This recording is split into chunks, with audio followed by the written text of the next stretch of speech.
Okay, for those of you who don't know, I created a comic book called Truth Man. I'm sure you've seen it on my social media and you're wondering what it is. We've put out some explanations. We've had some lives. There's some videos out there now.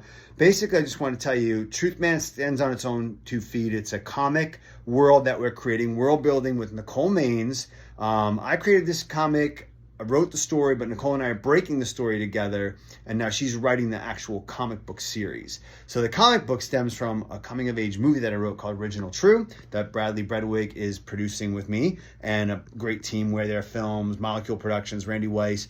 And in that movie, the protagonist is an outcast kid, much like John Hughes movies, how they always celebrated the underdog. And this kid is a queer comic book artist. He creates a comic to fight for himself and speak up for the oppressed kids and himself, all the oppressed groups of kids in school. The comic book goes viral. The hierarchy flips in the school, and they're on top for a little while. And maybe our protagonist becomes too big for his britches, much like Can't Buy Me Love, if you ever saw that movie, when Patrick Dempsey gets all popular and then kind of mean.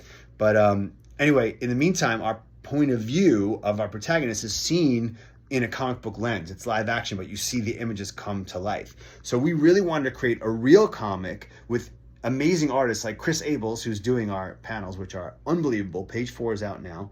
And use those images, hopefully, in the movie. And you'll get to, say, hey, I remember those images, build our audience, and they'll be so excited to see the crossover appeal. It's already causing some buzz. It's really exciting. Zachary Brunner, who does like movie posters for Marvel and stuff, is doing our cover art.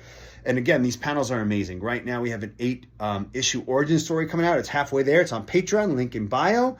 And then we got a 12-issue arc that we're breaking. It's really super exciting. Gory, monster-ish, fun, heartfelt, love stories, LGBTQ, all the things. Check it out.